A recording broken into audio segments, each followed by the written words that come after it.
Rádio Essencial, uma rádio de palavra. Rádios, existem muitas. Essencial, só há uma. Tá bom? 96.1 FM. Uma rádio de palavra. Uau, obrigada!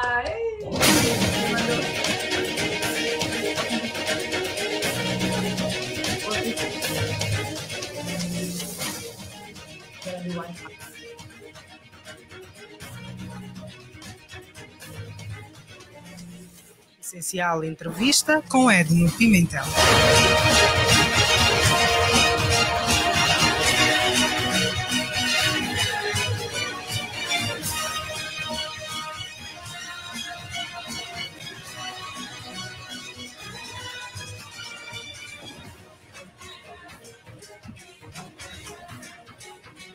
Boa tarde, ouvinte da Rádio Essencial. Hoje é terça-feira, 25 de novembro de 2025. Na Rádio Essencial temos hoje uma conversa com a empresária angolana e figura de grande destaque do panorama internacional e nacional.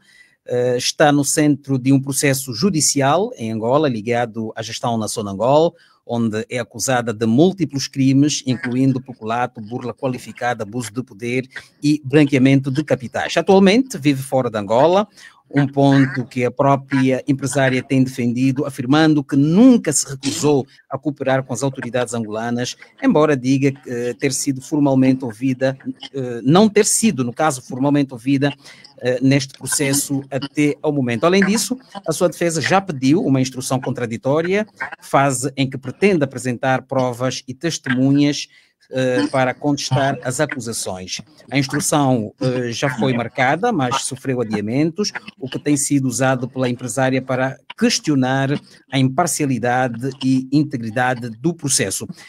Afirma que a justiça angolana está a ignorar testemunhas e documentos importantes e denuncia uma possível perseguição política e argumenta também que já há, no caso, uma sentença pré-determinada. No plano pessoal e profissional, a Rádio Essencial vai novamente querer explorar um bocadinho sobre o que pensa a nossa convidada sobre o seu futuro, se vai continuar a viver no estrangeiro, quais são os seus projetos empresariais e se tem planos para voltar a Angola, seja para retomar os seus investimentos, para entrar na esfera política ou simplesmente para reassumir a presença pública aqui no país. É uma oportunidade que nós temos hoje, ouvir diretamente a perspectiva de Isabel dos Santos, com transparência e profundidade, sobre um dos casos mais controversos da economia nacional. Isabel dos Santos, muito boa tarde, seja bem-vinda mais uma vez ao Essencial Entrevista. Boa tarde, Rádio Essencial, boa tarde, caros ouvintes, boa tarde, Luanda, boa tarde, Angola. É um prazer estar com vocês aqui hoje. Já faz um tempo que eu estava com muitas saudades, portanto, muito obrigada por esta ocasião. Sinto orgulho em estar aqui hoje com vocês, nesta rádio magnífica e, sobretudo, também live stream com a minha audiência que me acompanha na minha rede Instagram nesta entrevista. Pois bem, fica aqui então esta apresentação de Isabel dos Santos. O ouvinte já sabe que pode acompanhar além daqui, na 96.1 FM, nas plataformas digitais da Rádio Essencial, nomeadamente no Facebook e também no YouTube da Rádio Essencial. E nós, Isabel dos Santos, vamos diretamente aos casos mais recentes. Isabel dos Santos recentemente fez um documento em que afirma que pediu para prestar declarações e que o juiz de garantias se recusou a fazê-lo. Eu pergunto-lhe de forma muito direta, Isabel dos Santos, tem provas que dão conta desta recusa, que de facto o juiz se recusou a ouvi-la?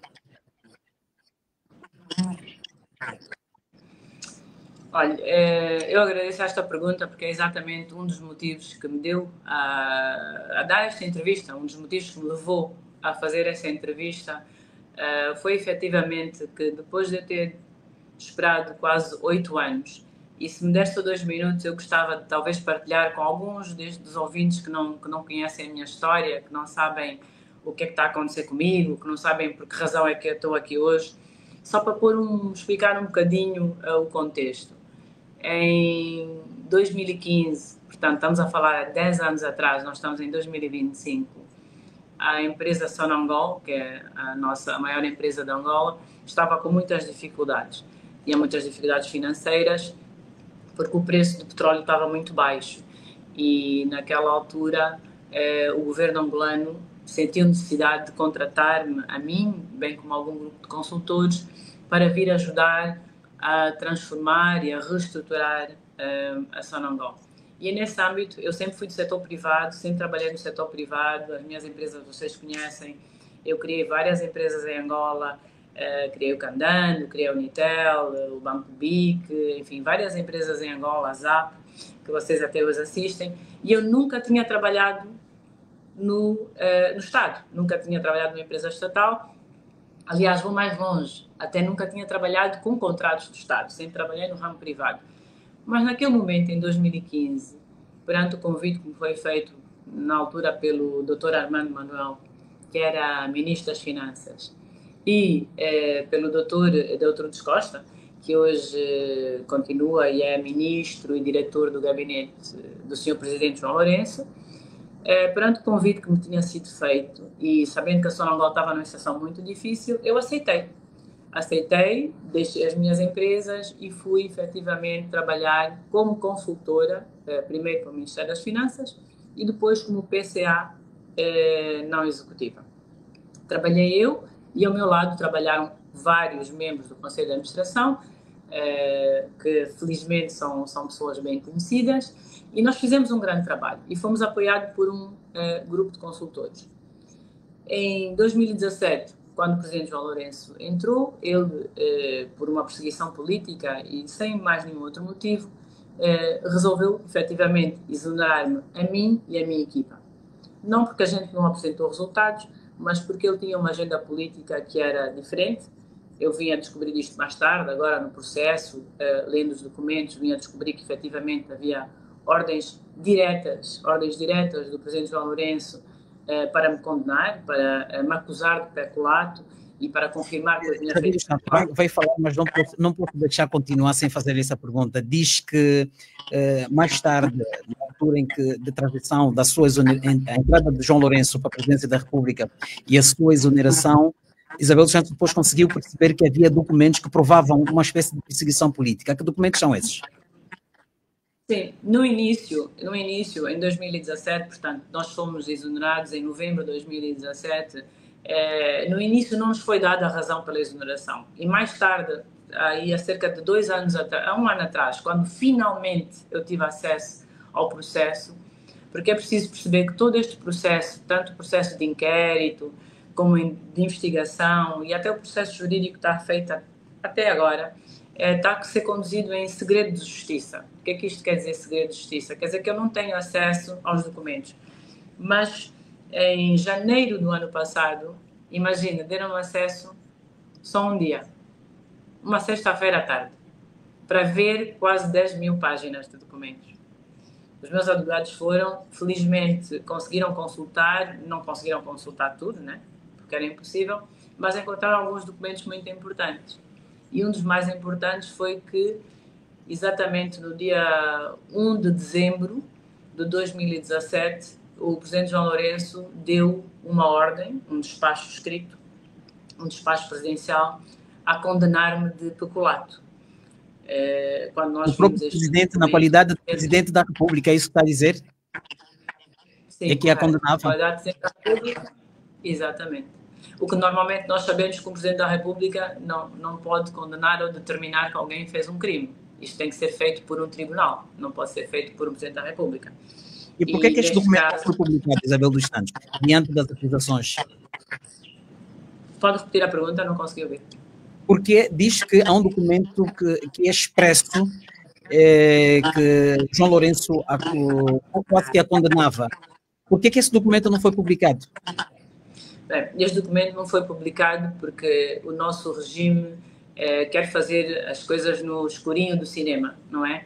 Ou seja, o público não sabendo o que é que está a passar por trás, eles podem facilmente condenar com mentiras e falsidades.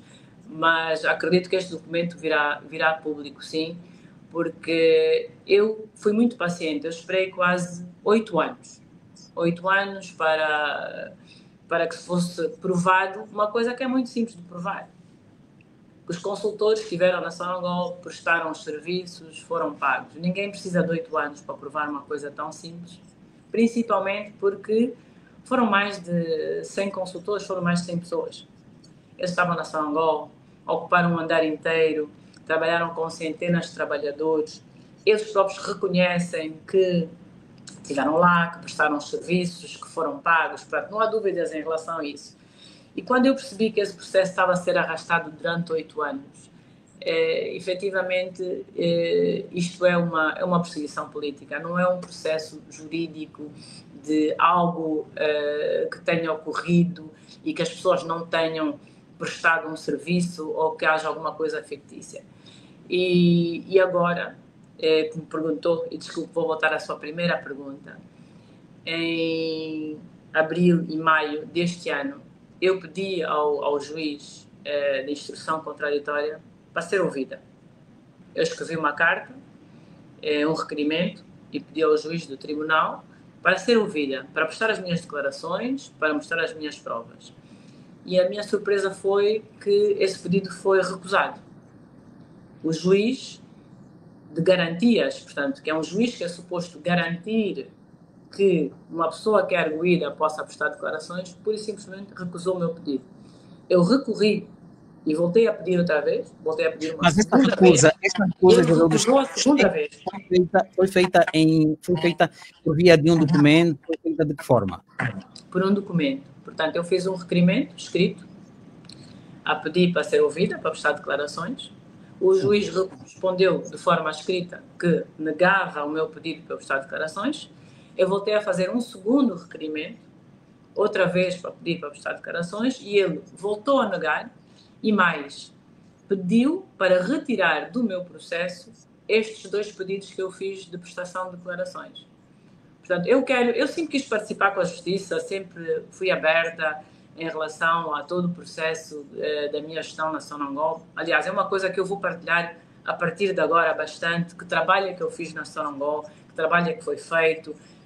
A partir dos próximos meses, das próximas semanas, vou começar a partilhar o trabalho que eu fiz com as minhas equipas, não só de um ponto de vista jurídico, porque eu acho que até de um ponto de vista empresarial é interessante para todas aquelas pessoas que se interessam por economia, por empresas, por mudar e transformar empresas. Portanto, eu vou participar e vou começar a partilhar nas minhas redes sociais, vou criar um podcast específico só para partilhar todo este conteúdo deste 1 ano e meio de trabalho que eu fiz na Sonangol, de trabalho com os consultores, de como é que foi fazer a revisão toda das diferentes empresas, foram mais de 80 empresas, porque eu acho que mesmo em termos de experiência empresarial e de caso de estudo, digamos assim, de uma empresa pública que se transforma, é interessante até para os nossos estudantes universitários, os nossos jovens empreendedores.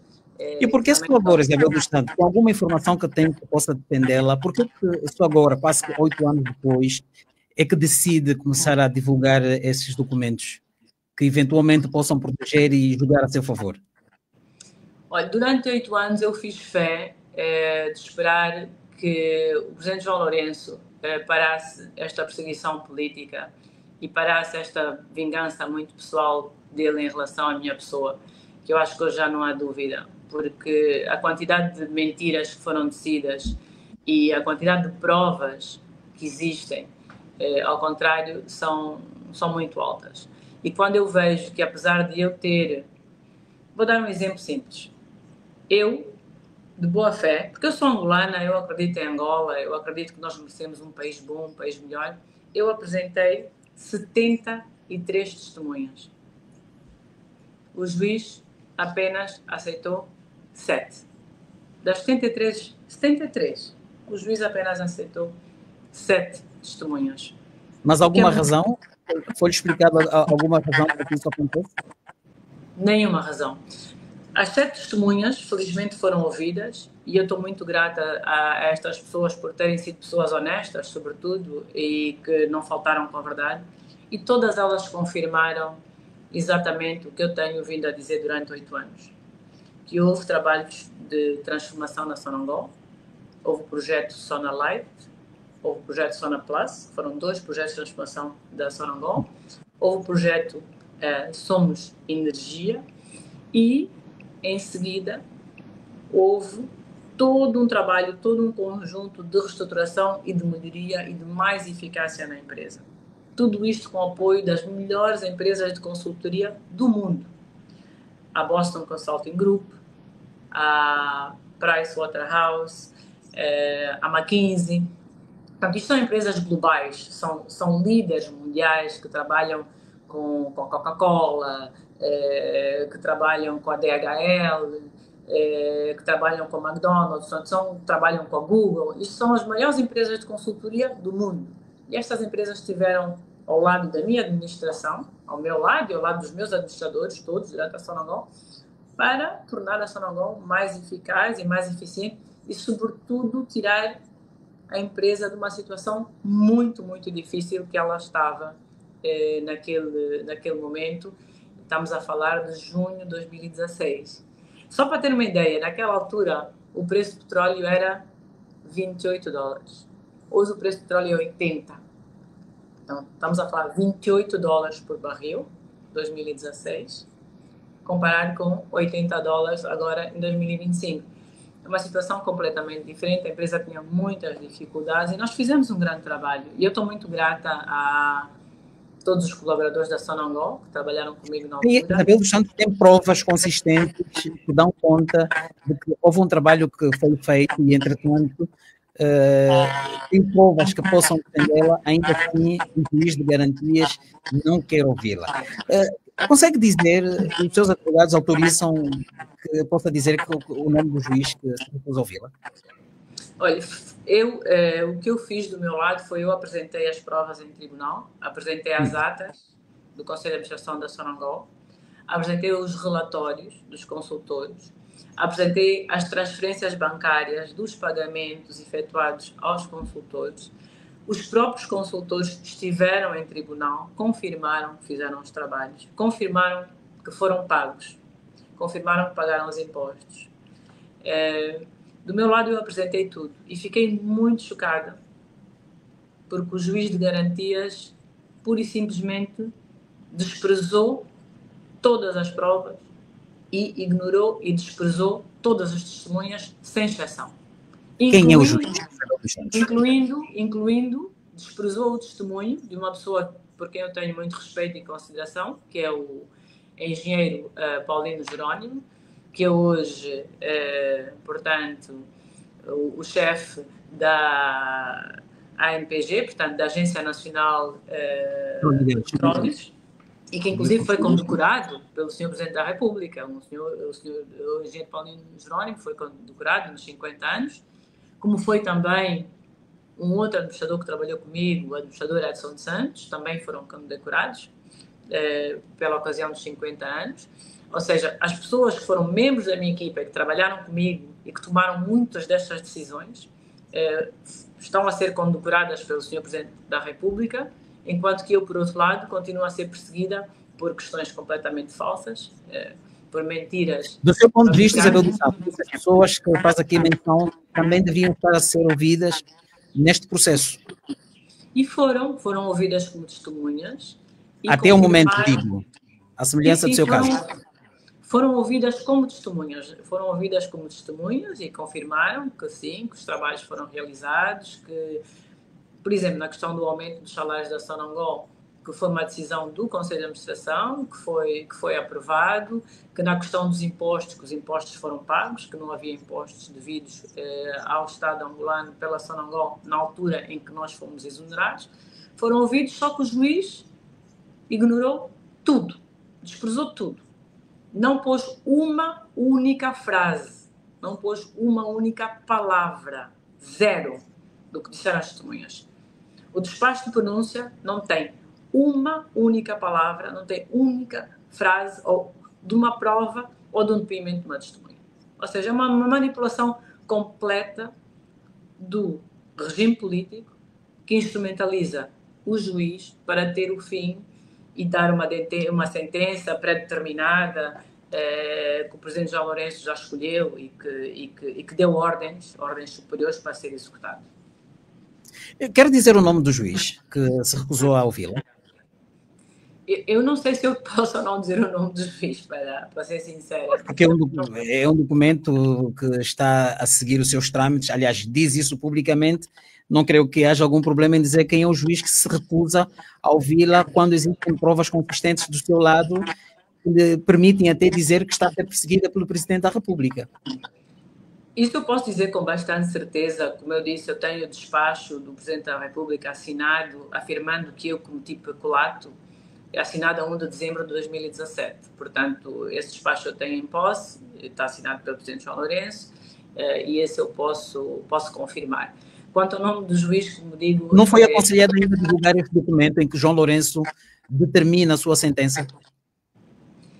O que eu vi é que a televisão SIC de Portugal fez uma notícia sobre o despacho de pronúncia do juiz. E, inclusive, eles tiveram acesso ao despacho de pronúncia e publicaram até a fotografia, até a imagem. Portanto, imagino que este despacho de pronúncia deve ser público, porque eu não forneci esse despacho de pronúncia à SIC, não é? Mesmo porque até não é uma televisão com quem eu costumo trabalhar ou com quem eu tenho alguma relação. Eles costumam trabalhar mais com o governo angolano. Vimos que a SIC fez várias reportagens e entrevistas ao governo angolano, e então acredito que eles devem ter tido alguma fonte, outra, que não sou eu, mas eu vi que efetivamente eles publicaram um despacho de pronúncia e que aí deve estar o nome do juiz. Okay. Mas o documento assinado por João Lourenço, o despacho do Presidente da República, Isabel dos Santos não pode compartilhar. Como eu disse, a partir de agora eu vou tomar uma atitude muito mais proativa em relação a partilhar efetivamente, porque são 8 anos, sabe? 8 anos é muito tempo. É muito tempo. Desculpa, eu estou a ouvir que diz aqui que estou sem som. Sou engenheira, está sem som. Não estamos a ouvir.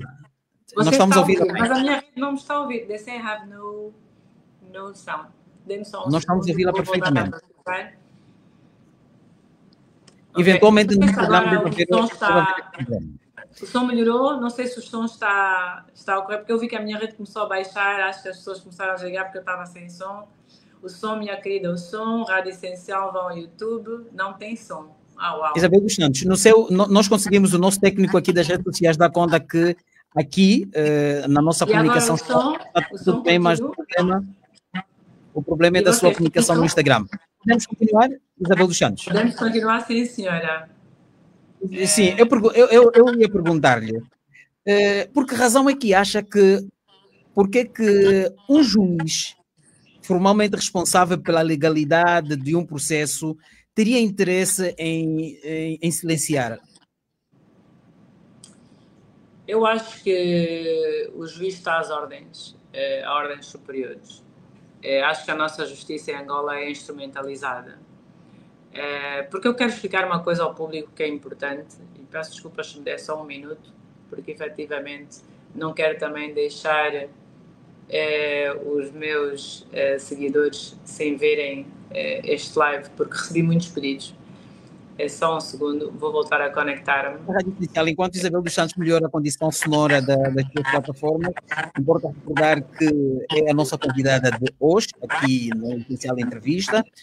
Isabel dos Santos é tema de conversa hoje, sobretudo porque recentemente fez sair um documento em que dá conta da recusa de um juiz de garantias de a ouvir sobre os argumentos que tinha neste processo sobre a sua gestão na Sonangol, onde é acusada de vários crimes, eram 11, o tribunal deixou cair, passa aqui a expressão 4, neste momento são 7 crimes, nomeadamente os crimes de peculato, burla qualificada, abuso de confiança, participação econômica em negócio, tráfico de influência, branqueamento de capitais, ou seja, lavagem de dinheiro, e também fraude fiscal qualificada. Não sei se Isabel dos Santos já nos consegue ouvir, podemos regressar à nossa conversa? Eu peço só um minuto, estou mesmo a finalizar. Pois bem, continuando então, dizíamos que Isabel, o tribunal fez cair recentemente 4 crimes, dos 11 de que era acusada Isabel dos Santos, os crimes que caíram, passo aqui a expressão uma vez mais, são os crimes de abuso de poder, falsificação de documento, associação criminosa e também fraude fiscal. Não sei se já é possível, Isabel dos Santos, voltar. Podemos continuar. Podemos continuar? Podemos continuar, sim, senhora. Pois bem. Yeah. Não sei. Bom, já estou outra vez no live da minha rede. Peço desculpas por alguma razão muito estranha. Fiquei sem som nas minhas redes. E nas redes sociais, que estava a diminuir e o número de pessoas a reclamarem. Talvez por eu estar a tentar fazer um podcast com o microfone, mas agora já vou fazer aqui um chauzinho. Só quero não está bom? Vamos então continuar. Dizia que o juiz se recusou a ouvi-la porque vem daí ordens superiores. Não sei se nos consegue ouvir. Sim, infelizmente. Vem daí ordens superiores. A pergunta logo a seguir, porque isso tudo cai sobre a perseguição política de que tanto fala, aliás, desde o início do processo. Qual é a razão, Isabel dos Santos, de uma vez por todas, se é que poderá ser a última vez que fala sobre isso, por que acha que o Presidente da República está a persegui-la? João Lourenço, Isabel dos Santos. Eu gostava de explicar o seguinte: está-se a falar de crimes e estes crimes têm uns nomes tão grandes e complicados que eu quero explicar à audiência o seguinte.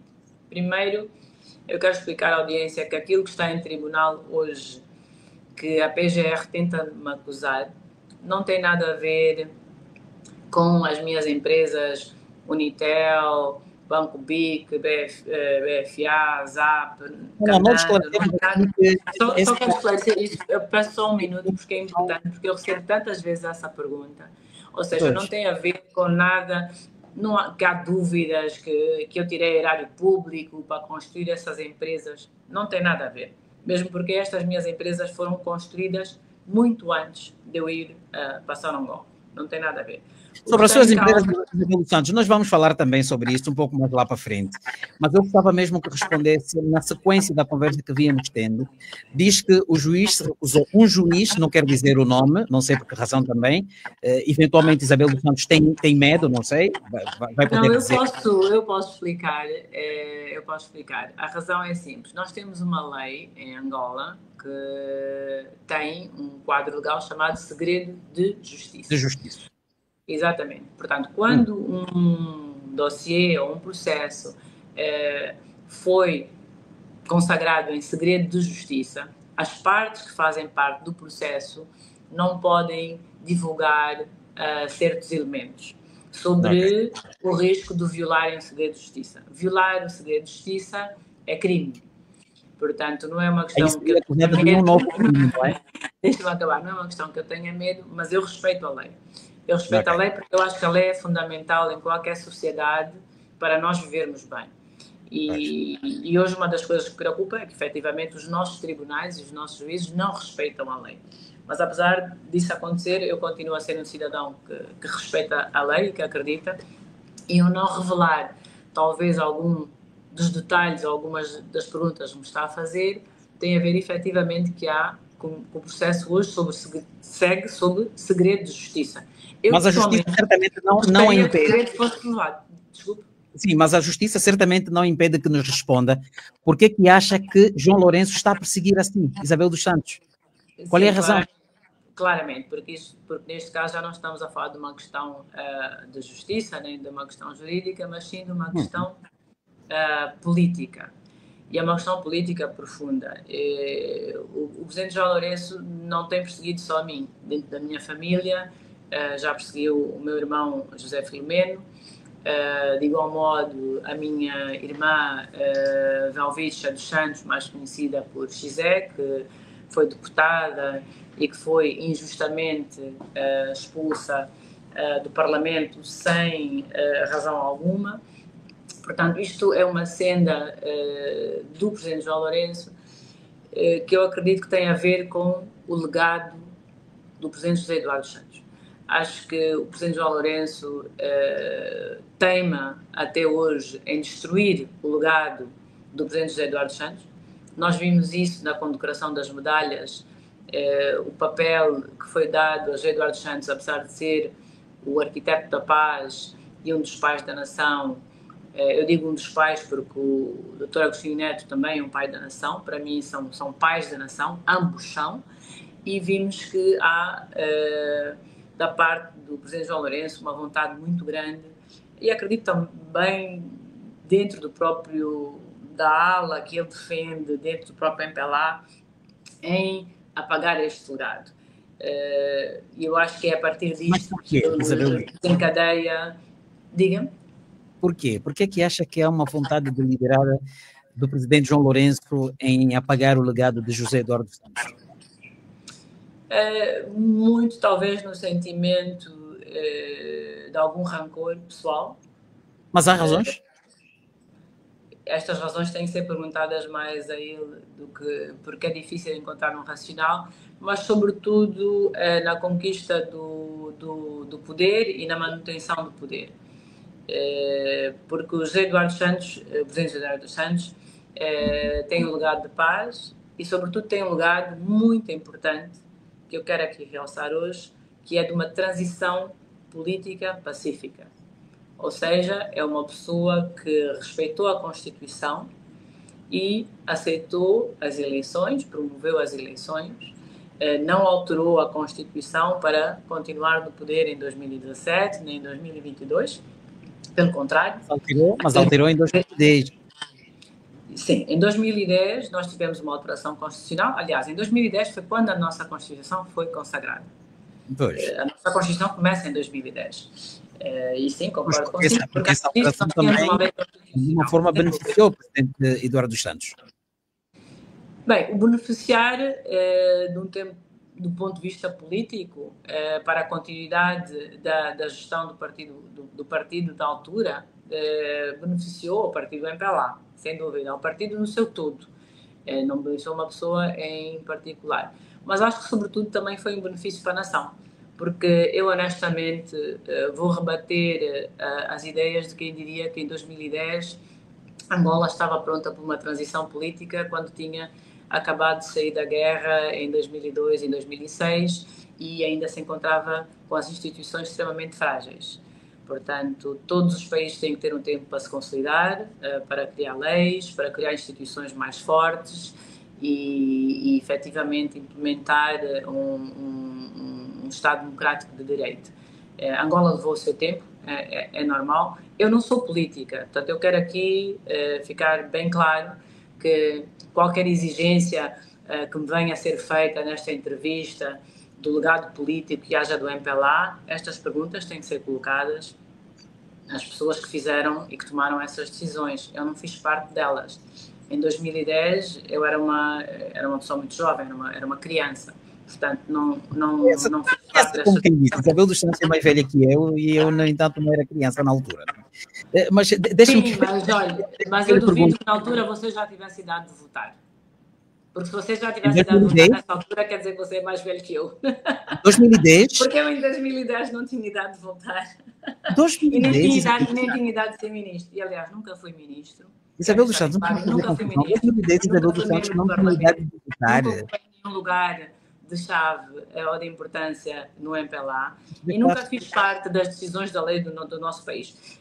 Isto é uma verdade que eu quero que fique clara, porque eu acho que cada um de nós tem a responsabilidade sobre os atos que toma e sobre as atitudes que fez na vida. Eu assumo as minhas, eu assumo os trabalhos que eu fiz, assumo as coisas certas, assumo as coisas erradas, assumo o que eu tenho que aprender, o que eu sei, não tenho problema em relação a isso. Mas não posso, de maneira alguma, assumir coisas que não são minhas e que, felizmente, há todo um partido político, o MPLA, para perfeitamente vir aqui explicar as razões que os que levaram a tomar as diferentes decisões que eles tomaram durante os últimos 20, 30 anos de gestão do país. Pois, nós não vamos falar novamente da alteração da Constituição em 2010, porque senão entraríamos num campo, mas certamente que em 2010 Isabel dos Santos deve estar a fazer alguma confusão, já votou, pelo menos nessa altura. Não estará a falar de 2010, talvez em 92 ou coisa parecida. Mas vamos ainda regressar ao ponto em que estávamos. Isabel dos Santos diz que João Lourenço ditou a sentença condenando-o mesmo, mas não me disse claramente as razões possíveis de João Lourenço querer apagar o legado do seu pai, querer destruir a sua família. Eu parto do princípio porque ele pretende construir o seu próprio legado e pretende ele deixar a sua marca política e histórica em Angola, e que para isso sente necessidade de efetivamente não deixar a marca e o legado do arquiteto da paz, engenheiro José Eduardo Santos. Pois bem, e durante este tempo, Isabel dos Santos, que vem sendo julgado, apontada, se considera que o Poder Judicial não é independente, por que acredita que qualquer recurso dentro do país ainda possa ser feito? Olha, eu acho que num país em que não há justiça para uma pessoa, não há justiça para todos. Porque do momento em que a justiça deixa de ser independente, deixa de ser justa, e que os juízes deixam de cumprir as leis, da mesma maneira que eles hoje não cumprem a lei, no meu caso, amanhã não cumprirão a lei em outros casos também. Ou seja, passamos todos a ser um país mais frágil, onde os nossos direitos e as leis que nos protegem deixam de nos proteger. E isto numa sociedade é extremamente perigoso.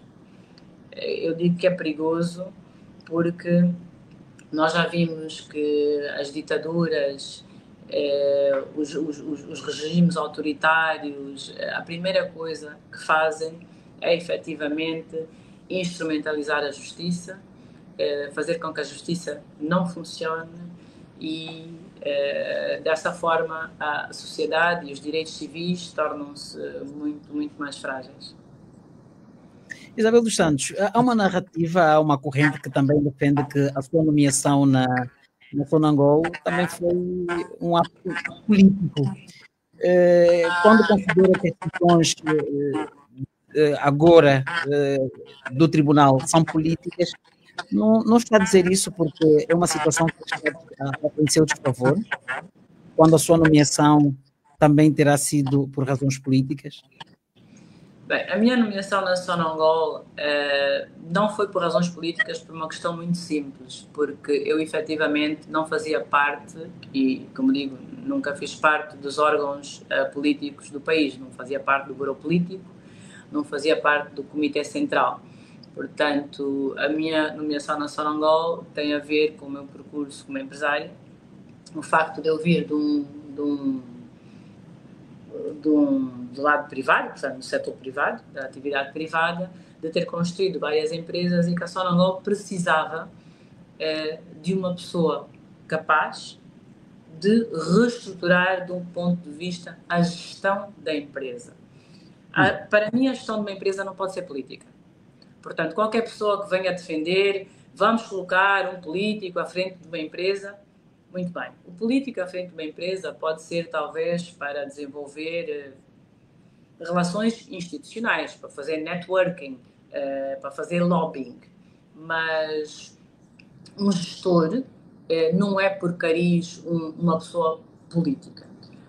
Concordo consigo que ser nomeado para cargo do PCA da Sonangol efetivamente uma nomeação por decreto, porque na nossa lei as nomeações dos conselhos de administração das empresas públicas são feitas por decreto. Portanto, sim, fui nomeada por decreto. Aliás, a minha nomeação, houve um grande debate se eu tinha mérito ou não de estar à frente de uma empresa como a Sonangol.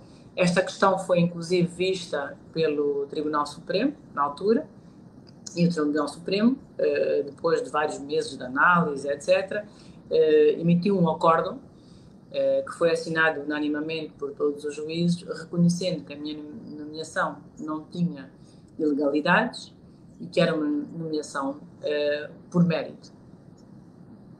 Não podia ter sido, tal como diz agora, que é uma interferência política no judicial, não teria sido também por interferência política, porque na altura o seu pai era o Presidente da República? Não há essa possibilidade? Na altura, o meu pai era, sem dúvida, o Presidente da República. Eu acho que isso não está em causa. Mas também o que não está em causa é que, na altura, eu era uma das maiores empresárias do país, com muita experiência, que tinha talvez feito coisas extremamente difíceis, montado empresas de raiz, que muitos conhecem, de formação a milhares de jovens, não estou a dizer isto de forma leve, foram projetos difíceis de montar, portanto eu construí de raiz empresas como o Candando, que é a empresa de retalho moderno, construí de raiz uma empresa como a Zap, que é uma empresa moderna de distribuição de sinal televisivo, construí de raiz a Unitel, desde 1998, como operadora móvel. Ou seja, eu já tinha construído muitas empresas, gerido muitas empresas e emprego muita gente e formado muita gente. Quando eu chego a Sonangol, com um currículo empresarial bastante vasto, não só em Angola, mas também um currículo vasto internacionalmente, porque apesar das coisas que eu fiz em Angola, também na Europa fiz investimentos, comprei, por exemplo, a FASEC, que era uma empresa que estava falida, tive apoio da banca portuguesa, tive apoio na altura dos bancos comerciais portugueses que me financiaram a compra da FASEC, e era uma empresa que estava falida e que teve que ser reestruturada e que teve que voltar a dar lucro e que, felizmente, na altura que eu lá estava, o negócio começou a correr bem. Portanto, a minha ida para Sonangol vai muito neste âmbito da questão de ser gestora, e acho que a razão que o governo me solicita como consultora não é uma razão política para fazer lobby, porque eles não precisavam de políticos para fazer lobby na Sonangol. Eles precisavam eram de um gestor capaz que conseguisse pôr a empresa a dar lucro. A Sonangol estava praticamente falida, tinha muitas dificuldades financeiras, não conseguia pagar o combustível, tinha 1,6 bilhões de atrasos em combustível, tinha custos altíssimos, é uma empresa com vários problemas. E eu fui chamado, efetivamente, como um gestor que vai reconstruir e transformar uma empresa. Isabel dos Santos, alguma decisão durante a sua gestão que acredita ter sido mal interpretada pela acusação? Alguma decisão? Sua, assim, durante a sua gestão na Sonangol, alguma decisão que tomou na altura e que neste processo estará a ser mal interpretada? Hoje vê alguma decisão que tomou? Não, digo isto francamente. Todas as decisões que tomou, enquanto pessoal da Sonangol, foram decisões muito bem tomadas. Não, eu digo isto francamente porquê? Porque aqui não se trata de uma decisão bem tomada ou má tomada. Aqui o que se trata é pura e simplesmente uma mentira, né? Ou seja, estamos há 8 anos a ouvir a mesma história. E qual é a história da PGR? Não houve consultores na Sonangol e os consultores não prestaram serviço. É a mesma história durante 8 anos. 8 anos, a PGR de Angola repete que a Boston Consulting Group não estava na Sonangol, que a McKinsey não estava na Sonangol, que a Pricewaterhouse não estava na Sonangol, que elas não prestaram serviço e que elas não foram pagas. Então a minha pergunta é, se estas empresas não estavam na Sonangol, quem eram aquelas 100, 130 pessoas que ocupavam o piso que lá estava? Quem eram as pessoas que estão relatadas em centenas de atas de várias reuniões que houve na Sonangol? E porquê que estes mesmos consultores, são consultores mundiais, que trabalham com a Google, que trabalham com montes de gente, porquê que eles próprios confirmam que eles estavam na Sonangol, que eles trabalharam, que eles foram pagos? Todos confirmam, não há dúvida. Há transferências bancárias, sim, diretas. E mais, quero aqui dizer uma coisa que se calhar eu nunca disse no passado. Sabe que a maior parte dos pagamentos aos consultores não foram feitos por mim. Quem os fez? Foram feitos quando o engenheiro Paulino Jerónimo, que era presidente da Comissão Executiva, foram feitas sob a gestão dele. A maior parte dos pagamentos foram feitos e com autorização dele. Portanto, e por que é que não revelou isso também, em seu favor? Eu tenho revelado, sabe? São 8 anos que eu repito a mesma história, mas eu acho que talvez a PGR acredita que se eles contarem uma mentira 100 vezes, ela vai virar verdade. Mas se eles contarem uma mentira 100 vezes, eu vou contar a verdade 1000 vezes. Porque eu não me vou cansar de dizer a verdade e a verdade vai prevalecer. Porque a mentira tem um defeito. É que ela é uma mentira. É só isso. Se a mentira fosse verdade, seria mais fácil. A mentira é sempre uma mentira. E a verdade é que são centenas e centenas de trabalhadores que viram os consultores, que trabalharam com eles, que os serviços foram prestados. Disso não há dúvidas alguma.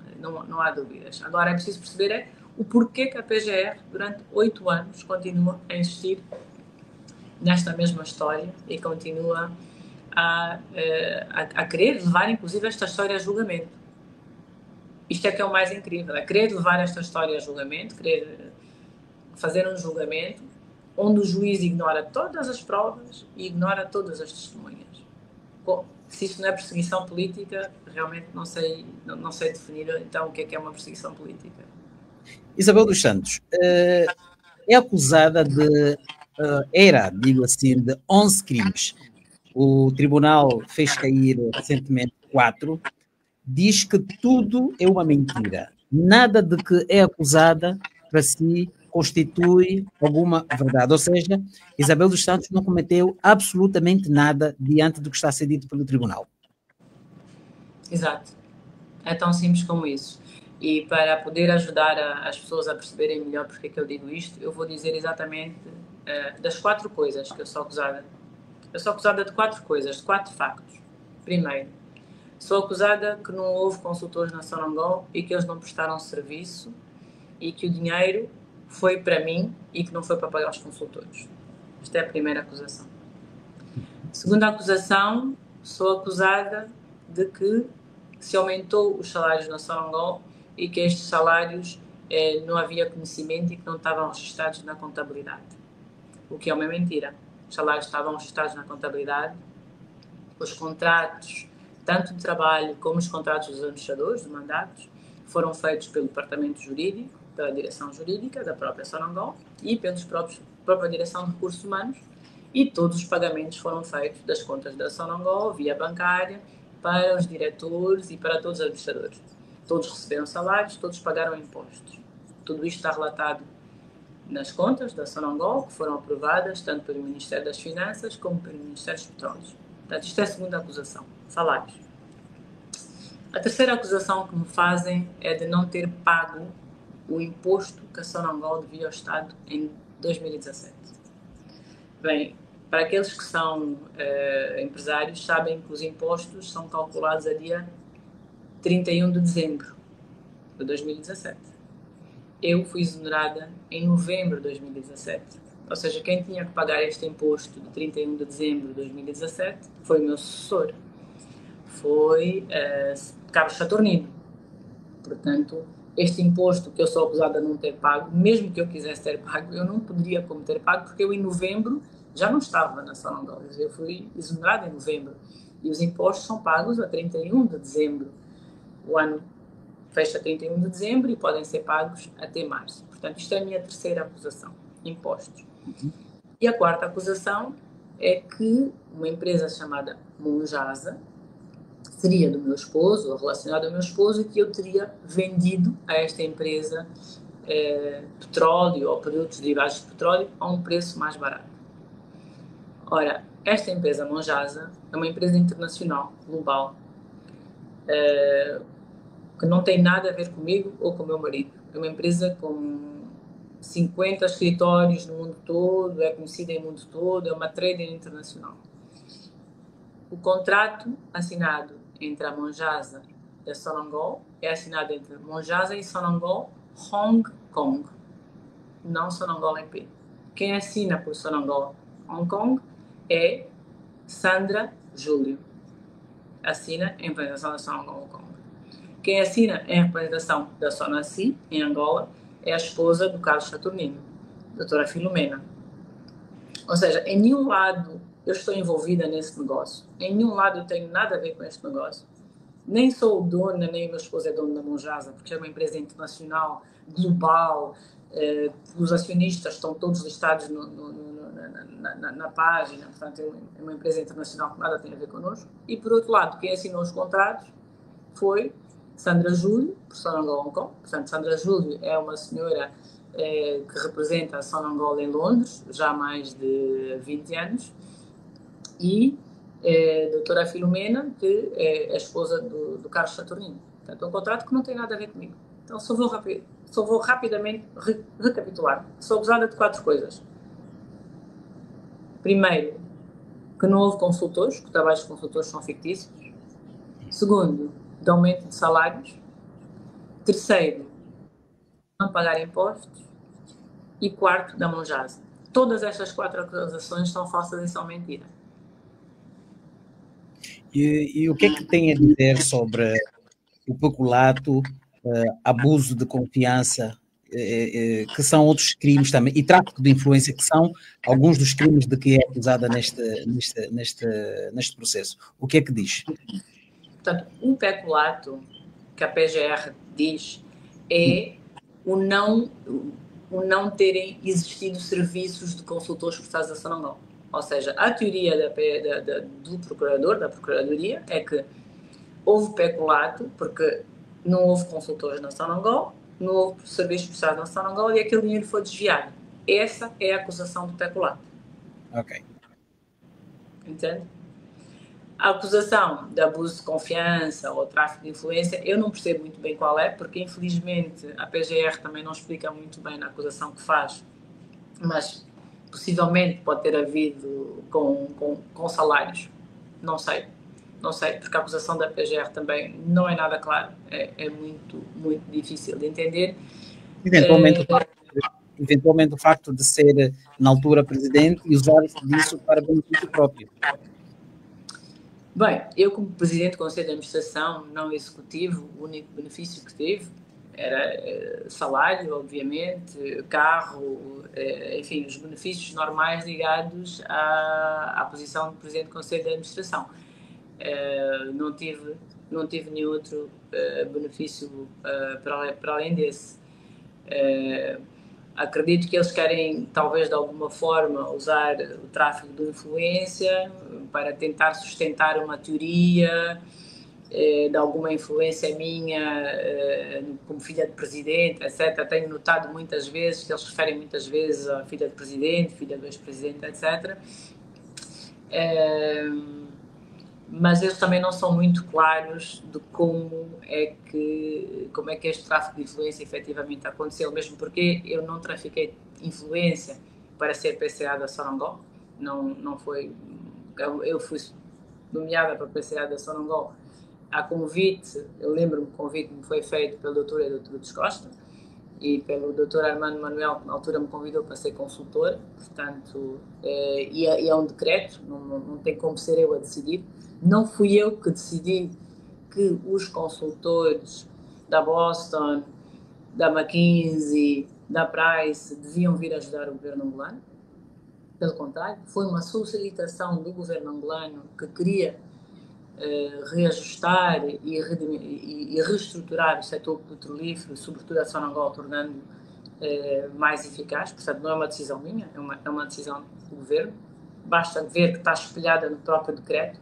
O próprio decreto presidencial é claro quando fala na reorganização e reestruturação do setor petrolífero, e o Conselho de Administração para o qual eu fui nomeada, também por decreto, claramente diz que o nosso objetivo e a nossa missão na Sonangol seria de reestruturar e, no fundo, de tornar uma Sonangol mais robusta, mais viável. Está claramente espelhada em decreto. Ou seja, nenhuma destas decisões foram tomadas por mim. Foram decisões tomadas pelo governo angolano e pelo Estado angolano na altura, porque havia realmente uma necessidade. A Sonangol estava com muitas dificuldades. Era E alcançou os objetivos, era tornar a Sonangol mais robusta, com recuperação de alguns dinheiros. Conseguiu alcançar esses objetivos de forma clara e transparente? Sim, conseguimos alcançar esse objetivo. A Sonangol, quando eu entrei, tinha dificuldades financeiras muito grandes, como eu disse. Por exemplo, tínhamos cerca de 1,6 bilhões, 1.600 mil milhões de combustíveis em dívida. Havia dívidas de cash call. Cash call é o dinheiro que se paga para investir nos blocos. Ou seja, a Sonangol, quando trabalha e é investidora nos blocos, tem que investir com as outras operadoras, em conjunto com a ESSO ou com a Total. E então havia um atraso muito grande em cash calls. Não me lembro do número exato, mas creio que eram cerca de 800 milhões de dólares. Reduzimos o custo de produção do barril, porque era caro, o nosso custo de produção estava muito alto, produzir um barril custava muito caro. E então nós conseguimos renegociar os contratos de prestação de serviço e reduzir o custo de produção do barril, porque o preço do barril também estava baixo, portanto era importante reduzir o custo de produção, que era para poder ter margem, né? para ter lucro. E a empresa, em 2017, que é um ano que eu fiquei até novembro, apresentou lucro positivo, apresentou um resultado positivo. Portanto, sim, nós fizemos um grande trabalho, muitas poupanças. O nosso programa de poupança chamava-se Sonalight, e o nosso programa de receitas, de aumento de receitas, chamava-se Sonaplus. Eu vou publicar, mas eu a partir de, como eu disse, vou começar um podcast sobre empreendedorismo e sobre negócios, e um dos exemplos que eu vou usar nesse meu podcast será efetivamente o Sonalight e o Sonaplus como exemplos de reestruturação de uma empresa, para poder partilhar com o público o trabalho que foi feito na Sonangol, que foi feito por estes consultores, por mim e por toda a equipa. Que são bons exemplos, são exemplos que até serão úteis para alguns dos jovens empreendedores e para algumas pessoas também que têm empresas e que se debatem todos os dias em como superar alguns dos problemas empresariais que têm. Deixe-me que eu lhe pergunte, por altura da sua nomeação, esteve também envolvido, por assim dizer, o atual diretor do gabinete do Presidente da República, Doutor Costa. Acha que neste processo ele teria alguma palavra a dizer em seu favor?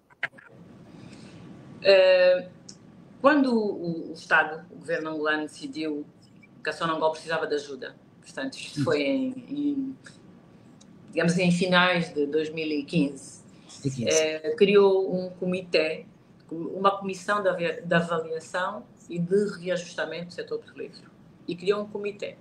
O presidente dessa comissão de reajustamento do setor petrolífero era o Dr. Edelturdes Costa. Então, eu trabalhei efetivamente muito, muito próximo do Dr. Edelturdes Costa, na qualidade de consultor, porque por decreto estavam nomeados 2 consultores independentes, eu era um dos consultores, e trabalhei muito próximo com ele, muitas interações, muitas vezes cumprindo ordens ou instruções que ele dava, no sentido, porque ele é que me transmitia qual é que era a vontade do governo ou a visão do governo em relação a como melhorar o setor petrolífero angolano, tornando-o mais eficaz. Uma das coisas importantes que houve neste processo foi a criação da própria agência. A Agência Nacional de Petróleos, que hoje existe, vem deste trabalho que é feito por mim, com os consultores, durante este trabalho no Comitê de Reajustamento. Ou seja, está aqui um resultado claro de algo que eu fiz e que foi implementado. E que está implementado até hoje. Portanto, hoje a agência existe e funciona. Pois, mas eu perguntava-lhe se neste processo que decorre, o Edelturdes Costa, no caso, teria alguma palavra a dizer em seu favor. Essa pergunta que ele colocou. Eu acho que seria fundamental. Como disse, eu apresentei 73 testemunhas, mas só 7 foram aceitas. E a primeira testemunha que eu apresentei foi efetivamente o nome do Dr. Edelturdes Costa, porque ele é uma pessoa que participou profundamente neste processo. inclusive trabalhou junto com os consultores e comigo também neste processo, e eu apresentei como testemunha. Mas o juiz recusou que ele fosse ouvido, recusou como testemunha, inclusive. Da mesma maneira que também recusou que eu fosse ouvida e que também não me quis ouvir. Se acredita, Isabel dos Santos, que os tribunais em Angola não são independentes, dependem do poder político, considera possível ter um julgamento justo aqui dentro, caso isso venha a acontecer? Para mim, hoje já não restam dúvidas que o tribunal e os juízes em Angola não são, portanto, que não são independentes, porque um juiz que é independente não tem razão para negar ouvir testemunhas.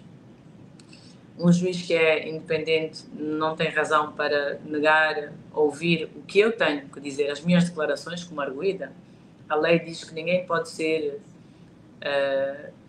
consagrado, arguído, sem ser ouvido. É contra a nossa lei não ouvir alguém. Portanto, um juiz que diz e que recusa 2 vezes que eu seja ouvida e que depois, em seguida, retira do meu processo o pedido, 2 pedidos meus para ser ouvida, que é para ninguém encontrar esse meu pedido no processo, não é um juiz independente, e um juiz que nega todas as provas, que faz um despacho de pronúncia no qual não tem uma só palavra sobre as provas que foram apresentadas, não é um juiz independente. E uma justiça que não é independente é extremamente perigosa num Estado que quer ser um Estado democrático de direito, porque, como eu digo, hoje isto pode ser no meu caso e amanhã, com certeza, virá a acontecer noutros casos. E isto tem que ser evitado. Nós como angolanos, para seguir as palavras do próprio presidente João Lourenço, uma justiça mais justa, e como ele diz que uma justiça mais justa é difícil, uma justiça mais justa, efetivamente, os juízes serem independentes, não cumprirem ordens superiores, não cumprirem ordens do Presidente da República e respeitarem os depoimentos das testemunhas e respeitarem as provas que são apresentadas. E diante disso que diz, caso o processo continue de forma desfavorável para si, quais são as instâncias internacionais que pretende acionar? Bem, este é um processo interno, é um processo que corre em Angola e terá que correr em Angola, se correr, não é? Porque eu acho que um julgamento seria inútil, porque as provas são fortes e acredito que haveria de descredibilizar muito o Poder Executivo ir para um julgamento onde as provas estão efetivamente contra a acusação. Nós vamos entrar agora numa fase política importante, em 2026, que temos um calendário político das eleições do MPLA, 2027, temos as eleições presidenciais e talvez este julgamento, ou usar este julgamento para distração de alguma manobra política, para mim não fica fora de hipótese, mas eu acho que seria um descrédito muito grande que os nossos juízes e o nosso sistema de justiça se deixassem embarcar por uma agenda política de uma pessoa, em vez de servir uma nação e um povo. Pois, Isabel dos Santos, estando distante do país, acha que não seria mais facilmente tentar procurar juntar-se, ou receia que, marcando este passo, algo lhe possa acontecer cá dentro? Bem, eu muitas vezes não partilho o meu lado pessoal da história, porque todos nós temos os nossos problemas e sei que em Angola também a vida não está fácil, sei que as coisas são difíceis, e então não quero sobrecarregar os outros com me vai na alma, mas a perseguição política que eu tenho sido alvo vai também a nível pessoal, inclusive ataques aos meus próprios filhos. O Estado angolano entrou há alguns anos atrás com o pedido de que me seja retirada, por exemplo, a guarda dos meus próprios filhos. Portanto, como vê, Angola hoje, para mim, não é um lugar seguro. Eu gosto de Angola, meu sonho é voltar para Angola, quero quero fazer parte, quero continuar a construir as minhas empresas, quero continuar a criar empregos, quero continuar a fazer parte do planejamento e de uma visão de um país que dá certo. Mas hoje, para mim, Angola não é um país seguro, porque quando eu tenho um Estado que, inclusive, ataca os meus filhos e que me quer tirar a guarda das minhas próprias crianças, acho que tenho que esperar e continuar a lutar, continuar a demonstrar estas Quem é que quer tirar a guarda? O Estado angolano. O Estado angolano entrou com um pedido da Justiça há algum tempo atrás, nesse sentido. E vê isso acontecer caso regresse a Angola? Daí o seu apoio em regressar? Bem, é isto e outras coisas, não é? Por exemplo, são como eu já disse, a perseguição política contra a minha pessoa é forte. Eu tenho todas as minhas contas bancárias bloqueadas, não tenho documentos, por exemplo, não tenho documentos válidos, não tenho um bilhete de identidade válido, porque não me é dado um bilhete de identidade, portanto, mesmo se eu quisesse viajar, talvez fosse complicado. Sou impedida de viajar, tenho impedimentos jurídicos de viagem, porque tenho notificações contra mim feitas pelo Estado angolano, e isto antes de ser até acusada, porque vejamos que eu ainda não tenho uma acusação feita. Ainda estamos em recurso do despacho de pronúncia. Mas qual é a condição? Sim, diga. Todas as medidas? Veja, por exemplo, há 6 anos que eu estou sob inquérito em Portugal, a pedido de Angola. E fui obrigada a vender o meu banco por causa disso. Fui obrigada a fechar as minhas empresas, não me deixam pagar os impostos, não me deixam pagar rendas. A PGR proíbe que eu pague rendas, proíbe que eu pague impostos, proíbe que eu pague propinas escolares, proíbe que eu pague despesas de saúde, até mesmo pensão alimentícia, mesmo para comer. Na PGR eu tenho um despacho, e eu vou perguntar aos meus advogados se posso ou não publicar, mas eu tenho um despacho da PGR que proíbe pura e simplesmente de eu utilizar qualquer tipo de meios financeiros meus para poder sobreviver. De tudo. Água, luz, telefone, renda, escola, médico, tudo. Tudo proibido. Não pode pagar nada. 2 despachos, que eu já fiz vários requerimentos, né, a pedir que pelo menos os impostos, pelo menos que eu possa cumprir a minha obrigação fiscal perante o Estado. E são proibidos, é proibido. E isto sem eu ser acusada ou condenada a nenhum crime. Ou seja, eu já estou a viver uma sentença até antes dela ser promulgada por algum juiz, e tudo a mando da PGR, do Estado angolano, que cumpre ordens do Presidente João Lourenço. Há alguma condição, Isabel dos Santos, que faria com que regressasse a Angola? Alguma condição que o país tivesse de estar que lhe fizesse regressar a Angola? Eu acho que sim. Eu acho que uma demonstração por lado do juiz e da justiça que são independentes e que efetivamente considerasse as provas e os testemunhos que eu tinha apresentado. Eu tive muita paciência, eu esperei 8 anos, nunca se calhar fui tão aberta como estou a ser hoje, a mostrar e como vou ser nas próximas semanas, a fazer chegar muito mais destes trabalhos que aconteceram na Nação Angola, pô-los muito mais a público. Portanto, eu acho que havendo um juiz e um tribunal com coragem de aceitar as minhas provas e de aceitar os testemunhos, e que percebesse que ir à frente com isto não é mais nada do que servir uma agenda política, e que este processo chegasse onde deve chegar, que tem que terminar. São 8 anos, há um momento em que isto tem que terminar, não pode continuar assim a perpetuar-se anos e anos sem fim. Eu acho que a partir daí, acreditando que havendo uma justiça independente e justa, sim, teria condições para voltar a Angola.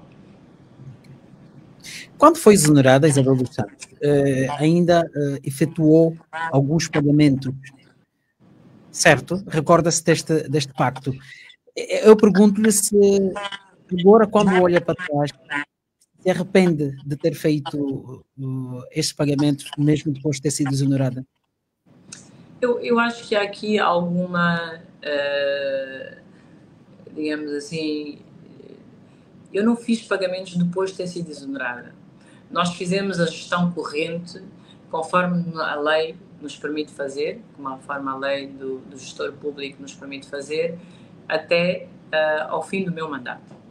Ou seja, até o fim do meu mandato eu fiz a gestão corrente que tive que fazer.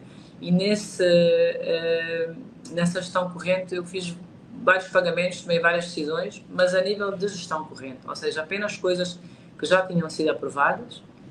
Inclusive, estes pagamentos a que se refere eram pagamentos de trabalhos que já tinham sido efetuados. E eu quero referir que não foram os únicos pagamentos que eu fiz.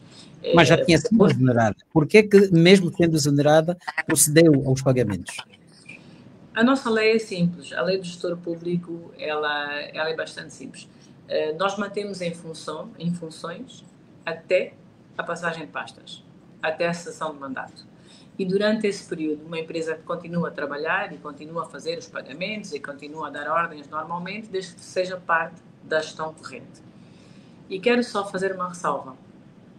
O Conselho de Administração, presidido pelo Dr. Francisco Lemos, antes de mim, viveu numa situação igualzinha à minha. Ou seja, eles foram exonerados e continuaram a trabalhar até a minha tomada de posse.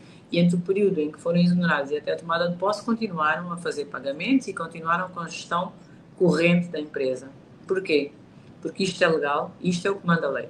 O gestor deve continuar com a gestão corrente da empresa até a tomada de posse do novo gestor. Porque as empresas não trabalham 24 horas, trabalham 7 dias. Principalmente uma empresa como a Sonangol, não são empresas que pagam e que param e que apagam. Então, tudo que nós fizemos foram pagamentos dentro da normalidade, que já tinham sido aprovados. E aqui volto a fazer outra ressalva. Estes pagamentos que eu assinei foram pagamentos que foram aprovados pelo Conselho de Administração com a minha abstenção de voto muito antes de eles serem ocorridos. Ou seja, que tinha a ver com serviços que já tinham efetivamente sido prestados e que foram confirmados como prestados e pagamentos que foram a consultores que confirmam terem recebido esses valores pelas faturas que já estavam faturadas, que já estavam dentro do sistema. Portanto, não se arrepende de ter feito o que fez por aquela altura, nessa circunstância. Foi exonerada e ainda assim teve que fazer pagamentos. Não se arrepende disso. É preciso perceber que há uma diferença entre o período de exoneração e o período de cessão de mandato. Eu vou dar um exemplo. O presidente Biden, quando foi a Angola, já o presidente Trump era eleito. Mas o presidente Biden não deixou de ir a Angola e assinou contratos. Mas já o presidente Trump era eleito. Ou seja, há sempre um período entre o momento em que uma pessoa deixa a pasta e outra pessoa entra. Neste período, nós temos alguns atos que podemos tomar, que são os atos de gestão corrente. E foi efetivamente a estes atos a que eu me limitei a fazer. Não fiz outros atos a não ser os atos de gestão corrente. E eu estou aqui a dar um exemplo. O presidente Biden foi a Angola, já o presidente Trump tinha ganho as eleições, e o presidente João Lourenço, mesmo assim, recebeu no corredor do Lubip, assinou vários contratos com empresas americanas.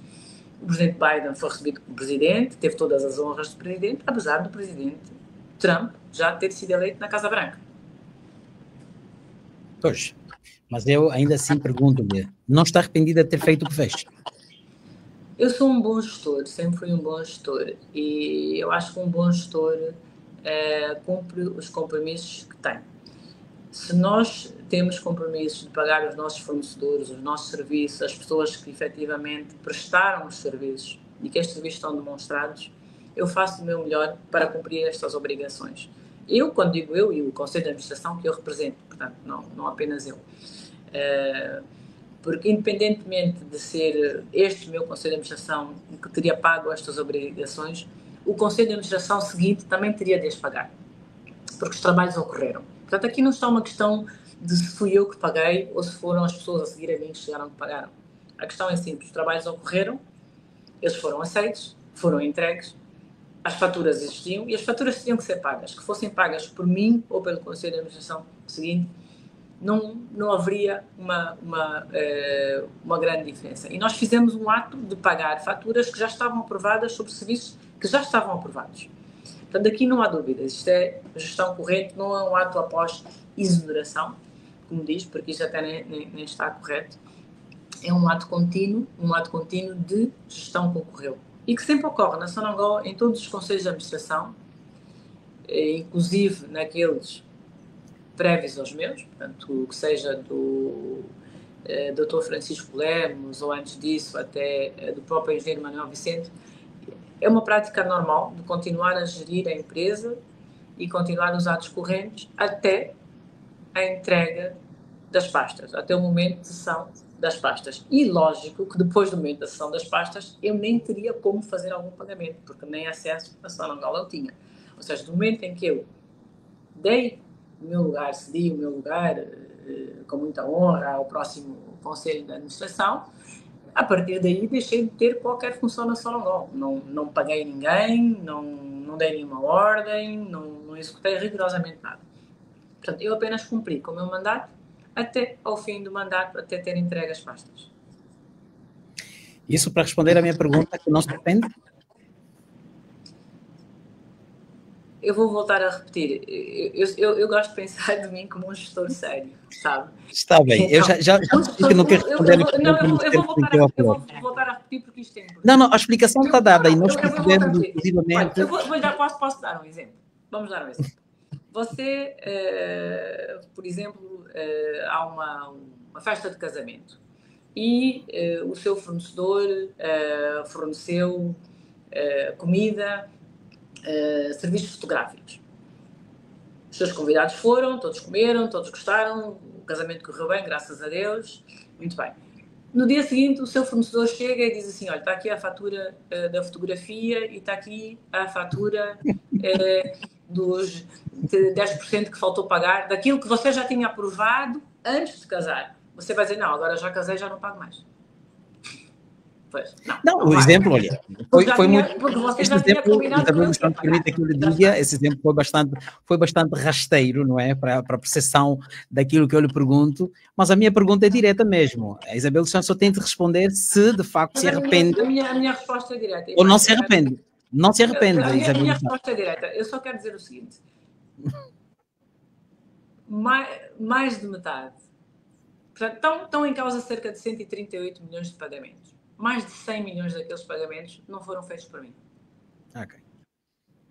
Então, eu só quero dizer o seguinte, o que está em causa é pagar-se a quem prestou serviços ou efetivamente verificar se os serviços estão prestados e se foram corretamente prestados e se foram aceitos. Porque se me disser assim, não, mas os senhores não prestaram serviços, está bem, eu posso ir e provar. Mas eu acho que aqui já não está em causa que não prestaram serviços, porque os consultores confirmam que prestaram os serviços, as pessoas que lá estavam confirmam, e até hoje a Sonangol continua a usar o projeto de transformação que eu deixei e que a minha equipa deixou e que eu acho bem. Portanto, nós vimos que eles tomaram muitas das nossas medidas e que eu disse, e uma das coisas principais foi a criação da própria Agência Nacional de Petróleos que existe.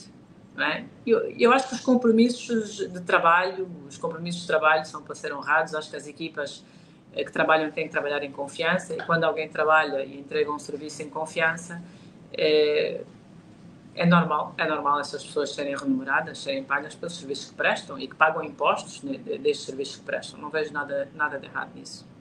Pois bem.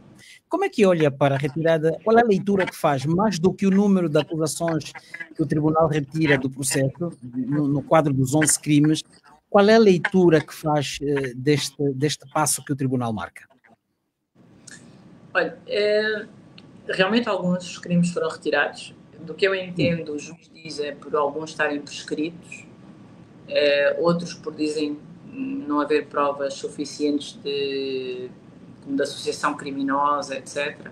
Portanto, é o motivo que ele faz. Mas, para mim, a decisão do juiz não é nem lógica, nem verdadeira.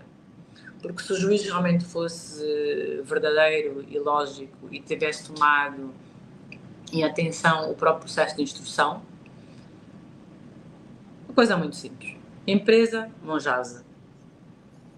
É fácil determinar quem são os donos, porque os donos estão listados. É uma empresa aberta, uma empresa internacional.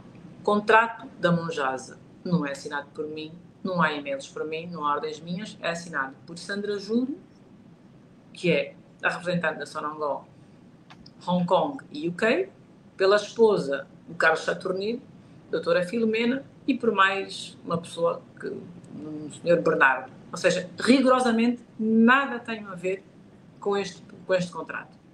Mesmo assim, mantém-se na acusação. Os impostos da Sonangol, que supostamente não foram pagos, porque no relatório da Sonangol não consta lá que não há impostos pagos. Mas suponhamos que houvesse impostos não pagos. Eram postos para pagar dia 31 de dezembro de 2017. Eu sou exonerada em novembro de 2017. Como é que uma pessoa que é exonerada em novembro de 2017 vai pagar impostos de 31 de dezembro, quando já não está na empresa? Quem tem que pagar é quem vem a seguir a mim. Quem vem a seguir a mim é o Dr. Carlos Saturnino. Então, se este juiz fosse sério, estas duas acusações ele teria que ter retirado. De certeza, porque não tem como. Eu não tenho como pagar impostos da Sonangol depois de eu não estar na Sonangol.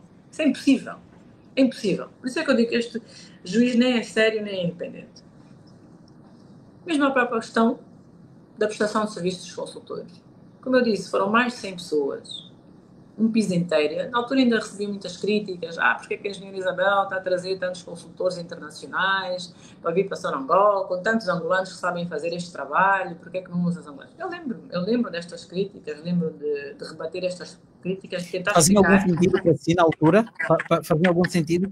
Hoje, olhando para o que aconteceu naquela altura, voltaria a aceitar um cargo desses? Ouça, eu quero dar aqui uma explicação porque é que eu aceitei. E eu aceitei este cargo, aceitei este desafio, mais do que o cargo, porque eu não fui pelo cargo. Na altura eu já era PCL e administradora de mais de 17 empresas, já tinha mais de 20 mil trabalhadores no meu grupo empresarial, já era uma das pessoas que mais impostos pagava em Angola. E, portanto, eu não fui pelo cargo, porque eu não precisava de um cargo. E muito menos não fui por razões financeiras, porque felizmente tinha, do meu lado profissional, já remunerações bastante altas e as minhas empresas eram empresas que davam lucros. Eu fiz porque Angola estava a viver um momento difícil, como está a viver hoje. Angola estava a viver um momento difícil porque a Sonangol estava com muitas dificuldades, estava realmente praticamente falida, o preço do petróleo era muito baixo, eram $29, só para perceber que o nosso custo de produção é 40. Então, se o teu custo de produção é 40 e o teu petróleo está a 29, quer dizer que estás a perder dinheiro. Claro.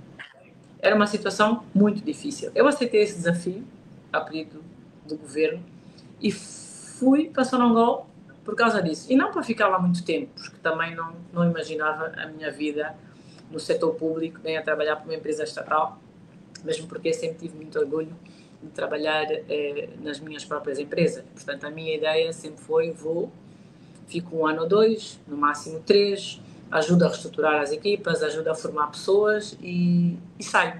Vou ter uma substituição. Portanto, virão outras pessoas.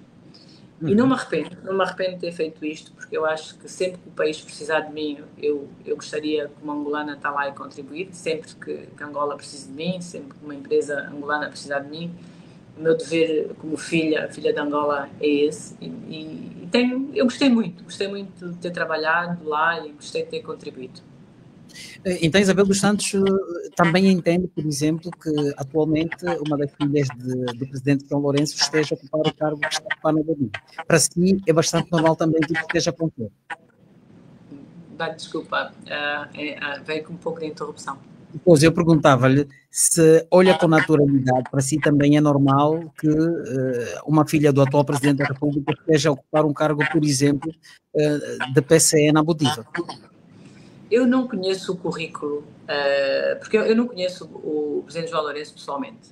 Não é uma pessoa minha amiga, não é uma pessoa que eu tenha frequentado a casa, não conheço ele, não conheço a esposa. São pessoas que eu vi, talvez, algumas vezes, em alguns comícios do MPLA. Portanto, eu não conheço o currículo da filha do Presidente João Lourenço. E então aí fica difícil. Mas houve muita gente que na altura também não conhecia o seu currículo e criticava. Deste ponto de vista, assumindo que tem as competências que Isabel dos Santos tinha para assumir responsabilidades na Sonangol, vê essa nomeação, essa indicação ou função que está a ocupar Cristina Lourenço na Rodiva? Vê com naturalidade. Eu acho interessante dizer que na altura havia muita gente que não conhecia o meu currículo, porque eu gostava de fazer... Digo possivelmente. Não, deixa-me agora deu uma brecha, deixa-me agora dar um bocadinho aqui da minha biografia, não é? Porque eu sou fundadora da Unitel, portanto, desde 1998, mas a Unitel tornou-se uma empresa pública, digamos, uma empresa comercial, a vender serviços comercialmente em 2001.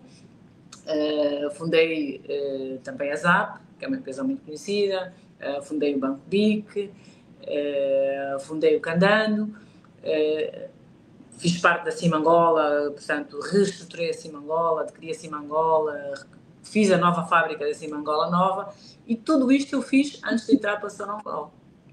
Ou seja, não conhecer o meu currículo como empresária angolana. Claro, em 2017, quando todas estas empresas... O que é que nós estamos aqui a dizer, não é? Milhares de trabalhadores. Eu acho isso, assim, uma pergunta um bocadinho rasteira. Eu percebo. É uma provocação que eu lhe coloco. Mas eu acho que já era uma empresária bastante conhecida. O que se pretende saber é qual é o seu posicionamento, se olha com alguma naturalidade também esta nomeação, porque do mesmo jeito que houve críticas na altura, está a haver críticas da nomeação da filha do atual Presidente da República. É nesse sentido que eu lhe faço a pergunta, claro. Sim, na altura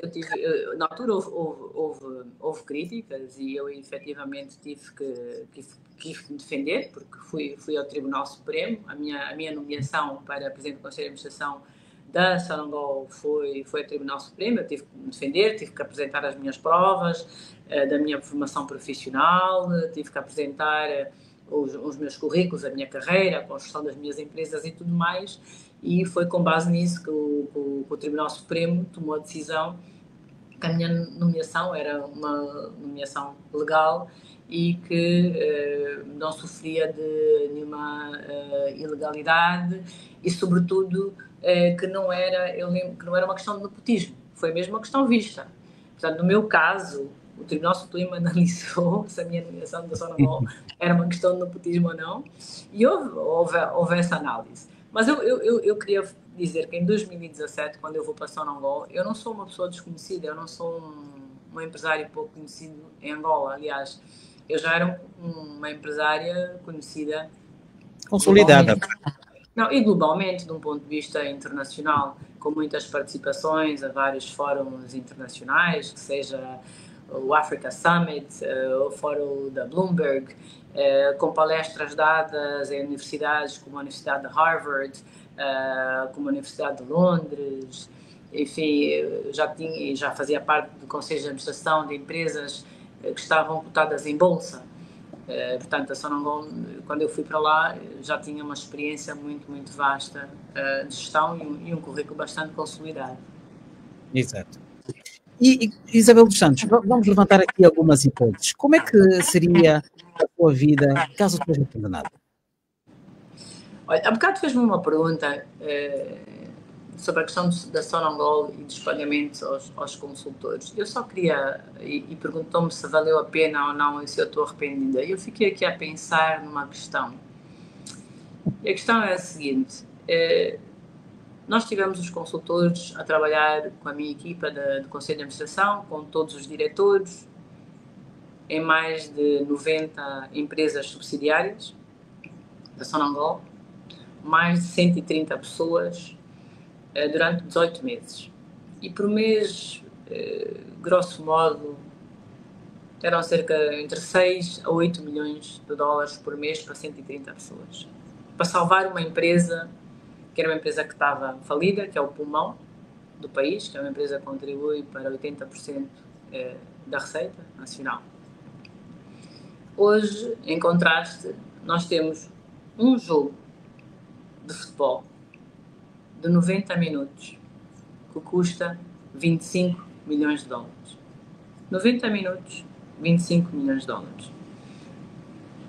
Então, se me pergunta qual é o dinheiro bem gasto, qual é a prioridade certa? A prioridade certa é nós termos as nossas empresas, que são o pulmão nacional da nossa economia, a funcionar bem, com eficácia, e investirmos dinheiro aí, ou é gastar 25 milhões de dólares em 90 minutos de futebol. Pois bem, deu a sua resposta, mas eu perguntava ainda como é que seria a sua vida, caso seja condenada. Bem, para ser sincera, a minha vida hoje é como se eu vivesse uma condenação. Um bocado eu partilhei consigo, mas talvez não tenha percebido o que eu quis dizer. Eu hoje não tenho uma vida profissional. Hoje eu tenho praticamente as minhas casas arrestadas, não posso viver em minha casa. Tenho as minhas contas arrestadas, tenho as minhas empresas arrestadas, tenho os meus movimentos físicos bloqueados, portanto, eu fisicamente tenho os meus movimentos físicos bloqueados, não tenho liberdade de movimentos, nem tenho liberdade para trabalhar, por exemplo, mesmo que eu queira trabalhar, eu não posso trabalhar, sou impedida pelo Estado angolano de o fazer, e isso muito antes de eu ter ser condenada. Isto já dura 8 anos. São 8 anos que isto está a passar. Portanto, a minha vida hoje não é uma vida fácil, é uma vida difícil. E uma condenação do Estado angolano, ou uma condenação do Presidente João Lourenço, porque até nem seria do Estado, seria do Presidente João Lourenço, seria na senda da perseguição política que ele tem vindo a fazer durante os últimos 8 anos contra a minha pessoa. Esta repetição da sua situação social e económica, se pode assim dizer, leva-me a fazer novamente a pergunta que lhe fiz na entrevista passada.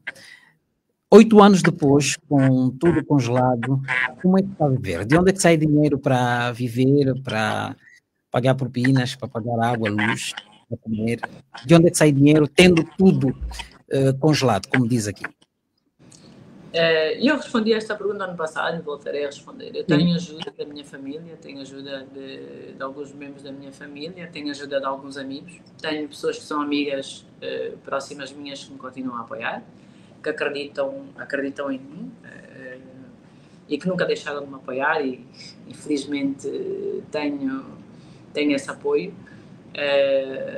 E é um apoio contínuo, tenho cada vez mais pessoas que me apoiam nesta batalha, nesta luta, que não tem sido fácil, e assim continuo, mas obviamente que eu gostava de poder trabalhar, gostava de poder continuar a investir, gostava de poder continuar a empreender, a criar empresas, a criar desenvolver, gostava de continuar a transformar Angola naquela Angola que eu adoro, que eu amo, naquela máquina de trabalho que muitas das pessoas que trabalharam comigo sabem como eu sou, porque eu sou mãos à obra, gosto de chegar, gosto de fazer as coisas acontecerem, e sinto pena de não poder fazer isso, sinto pena de não poder fazer parte da reconstrução do meu país, de não poder fazer parte da solução económica, porque eu sei que Angola hoje vive uma situação difícil. Nós hoje, os angolanos, temos fome, temos desemprego, temos muitas dificuldades, e eu acho que eu faço parte da solução, eu acho que eu não faço parte dos problemas.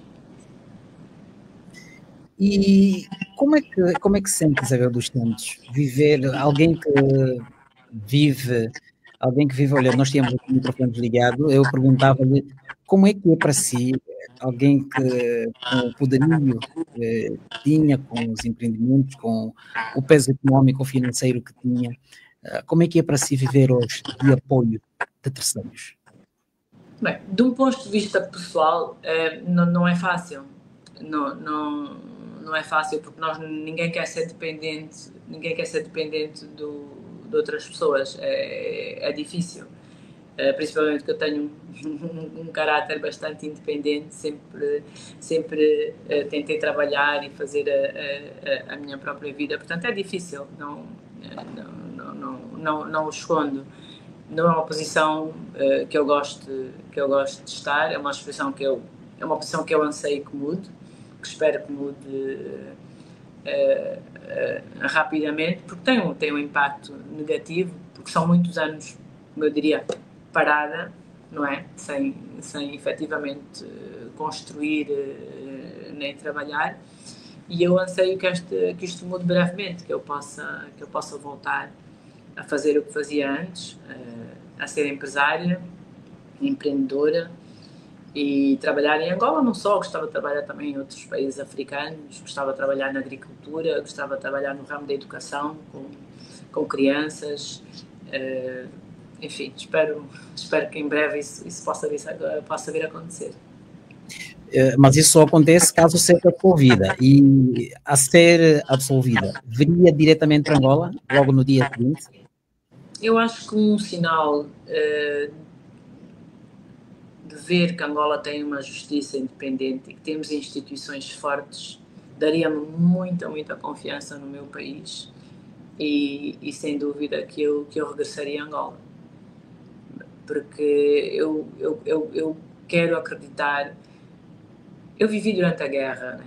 Fui, como disse há pouco e bem, e acertou na minha idade, como disse há pouco e bem, eu vivi durante muitos anos durante a guerra e sempre anseiei por um país com paz. E quando agora sou num país com paz, anseiei num país que fosse um país bom para viver. E é um país onde eu quero viver, onde eu quero trabalhar, onde eu quero construir a minha família, onde eu quero fazer parte. E claro que um país com instituições fortes, com uma independência da justiça, com uma independência do Parlamento, com um governo que tenha políticas em que dá prioridade às pessoas, prioridade ao emprego, prioridade aos rendimentos, prioridade às questões essenciais como a saúde, a educação, é um país que eu voltaria para viver sem nenhuma dúvida. Durante muitos anos, Isabel dos Santos em Angola vestia a camisola do MPLA, vestia no sentido de que era militante do MPLA, não sei por arrasto do seu pai, da família, mas pronto, o que é certo é que era, aliás, apoiava o partido nas campanhas pré-eleitorais, enfim. Hoje ainda se identifica com o MPLA? Sim, meu pai, o presidente José Eduardo Santos, né, antigo presidente José Eduardo Santos, foi presidente do MPLA durante muito tempo e claramente como membro da sua família sempre participei nos atos do partido, mas muitas vezes como convidada, portanto nunca fui delegada de um congresso do MPLA. Não tenho nenhum papel, nem sequer num CAP do MPLA, nem do grupo político, nem do Comitê Central. O meu ramo, eu sempre fui uma empresária privada, portanto a minha vertente sempre foi o setor empresarial. E digamos que a minha ligação com o MPLA, com o partido, vem efetivamente deste grau de família, que é normal. E esta foi a minha relação, digamos assim, durante muitos anos. Em termos políticos, como eu disse, eu sempre fui do ramo privado, sempre trabalhei no ramo privado. Eu acredito que Angola precisa de uma força política que ponha em primeiro lugar a necessidade dos angolanos e não política pela política. E quando eu digo necessidade dos angolanos, eu digo as questões como a fome, que é uma questão urgente, urgentíssima, que não se pode adiar mais. Efetivamente é preciso haver um conjunto de medidas rapidamente executadas pelo governo que tem isto como uma prioridade, porque a mim parte-me do coração as imagens que partilham comigo de crianças, de famílias inteiras nesta situação. Um governo que dê prioridade ao emprego dos jovens, extremamente importante, porque os jovens não podem ser deixados ao abandono, sem terem uma ocupação, sem terem um rendimento. um governo que priorize... Quando é que Isabel dos Santos começou a ver crianças com fome, com tempo de lixo? A partir de quando é que começou a ver isso? Agora, consegue o seu pai? Ou já havia isso antes? Infelizmente as redes sociais ultimamente têm partilhado cada vez mais este tipo de cenário, que é um cenário desolador, principalmente porque Angola pode produzir muita comida, portanto Angola tem capacidade agrícola, nós podemos produzir a maior parte dos alimentos, mas para isto não bastam palavras, o governo tem que ter medidas concretas, e quando eu digo medidas concretas tem que haver mecanização agrícola, tem que comprar máquinas agrícolas, não se pode continuar a fazer agricultura com katanas e enxadas, não é possível. O governo tem que dar subsídios à agricultura. Se nós formos olhar para a Europa tem política de subsídios aos agricultores e aos produtores, nós não temos uma política de subsídio. Os agricultores hoje são largados a si próprios, nós não temos... por exemplo, taxas de juros mais baixas, não temos preparação de terrenos agrícolas em massa, enfim, não temos uma política agrícola ativa e nós devíamos ser um país agrícola, como é o Brasil. Se nós olharmos hoje para o Brasil hoje é o maior produtor de proteína, de gado, de frango, o maior produtor de soja. As nossas condições climatéricas são praticamente iguais. Mas o que nos falta é que isto seja uma prioridade e que haja investimento do Estado. Tem que ser, o Estado tem que apoiar e tem que pôr dinheiro na agricultura, nos agricultores privados, no setor privado, tem que apoiar com empréstimos, com fundos perdidos, com empréstimos bonificados, mas tem que apoiar. Nós temos que ter produção agrícola no país. Isabel dos Santos não respondeu a minha pergunta sobre se ainda se revê, se apoiaria na mesma posição que apoiava o MPLA na altura do seu pai, se hoje voltaria a apoiar. Eu acho que o MPLA teve várias fases da sua vida, portanto, a fase mais emblemática foi sem dúvida a independência e depois a luta de libertação, a conquista da paz, todo o processo de paz foram os momentos mais emblemáticos. A seguir a reconstrução nacional, portanto a reconstrução da economia, com a construção de uma economia moderna, mas hoje vejo que houve uma questão fundamental que se calhar escapou do partido, e isso com quem vem de fora, que é a questão da liderança futura. Quem é que seria a geração da liderança futura que queria assumir uma Angola que precisa de um modelo de gestão mais sofisticado, mais complexo, mais capaz, mais moderno, mais focado na realização do próprio país. E aqui eu acho que houve uma questão da própria liderança, ou seja, a geração futura da liderança, quem será, o mérito, a capacidade destas pessoas, será que elas têm soluções para o país, vão conseguir implementar e construir o nosso país? Este é que é o grande desafio. E hoje eu no MPLA não vejo essa geração.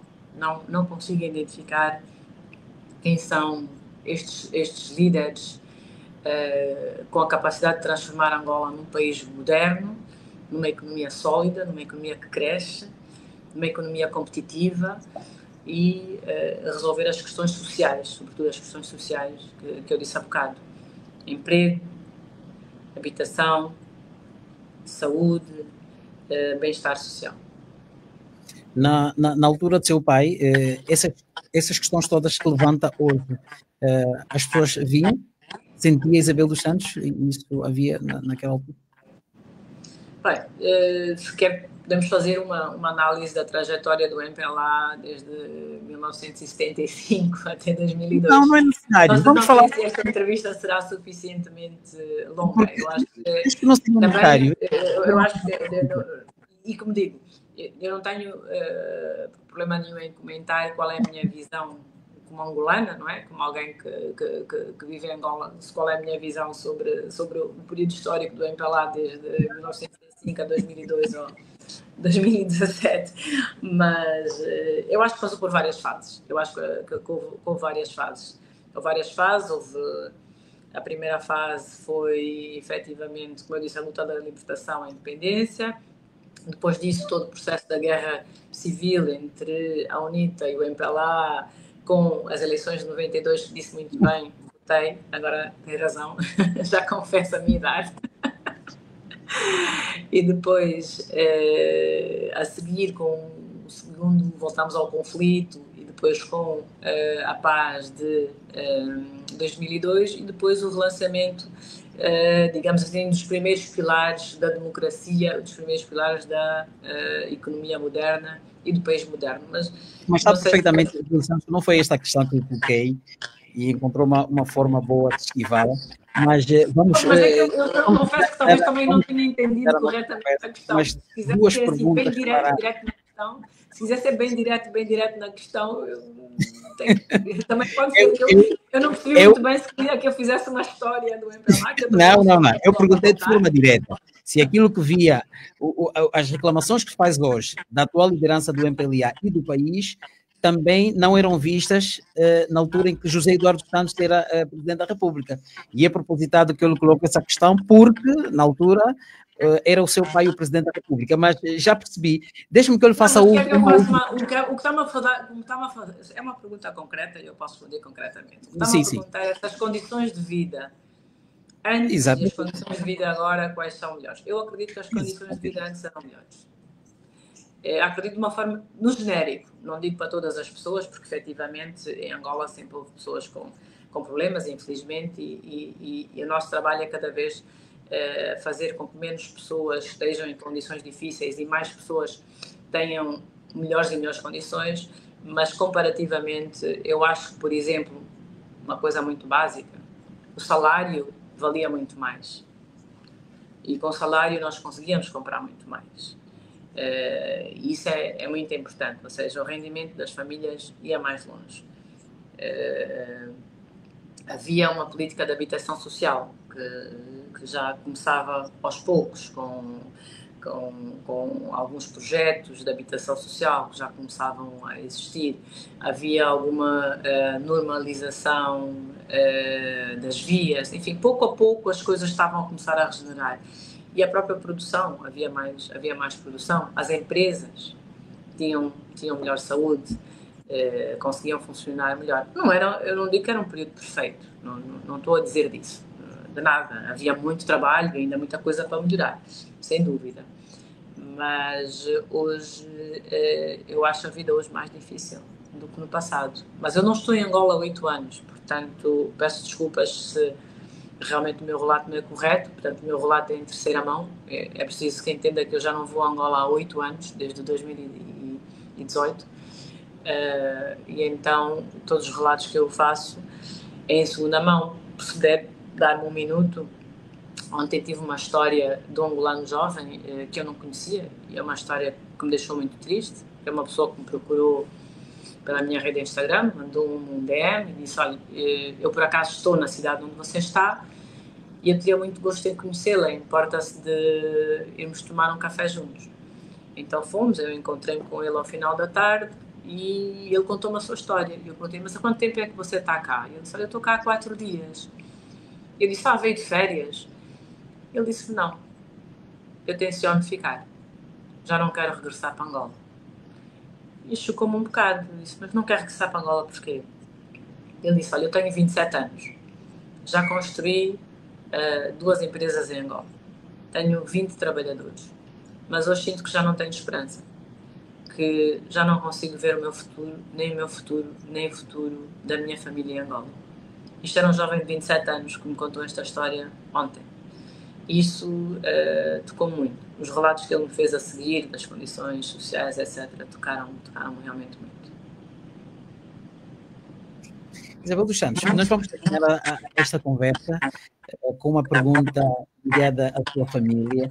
Como é que está a convivência com os teus irmãos, José Filomenos dos Santos, Tizé dos Santos, Coriondu, Coriondu, nome artístico, é mais conhecido aqui, não é? E outros seus irmãos, como é que conversam, de que é que falam, sentem saudade de estar juntos, querem conversar todos para Angola? Qual é Qual é a situação atual? Eu gosto dessas conversas de família, sobretudo estamos em véspera de Natal, não é? Olha, o que eu mais anseio é realmente poder voltar a passar um Natal e um final de ano em Angola com todos os meus irmãos, com os meus primos e com os meus familiares, à volta de uma grande mesa e fazer as nossas sentadas como fazíamos antigamente. Hoje não estamos juntos fisicamente, portanto o nosso contacto é muito por telefone, digital. Quando podemos, eventualmente, vemos uns aos outros, mas temos saudades uns dos outros, temos saudades dos tempos em que estávamos juntos, mas eu tenho fé, eu acredito que esses tempos virão outra vez e que ainda estaremos em Angola todos e juntos. Pois bem.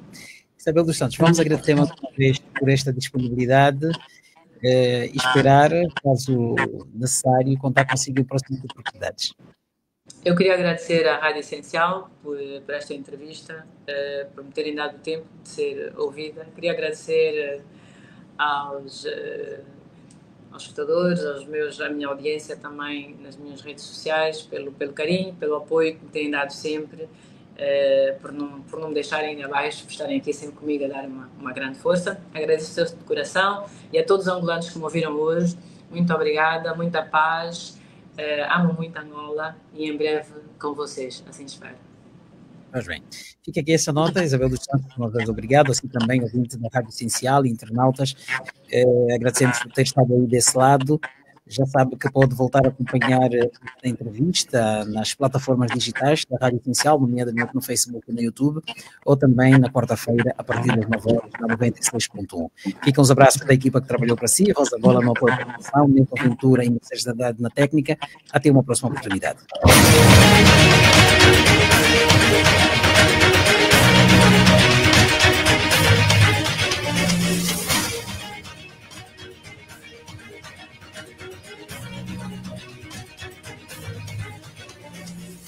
Essencial entrevista com Edno Pimentel.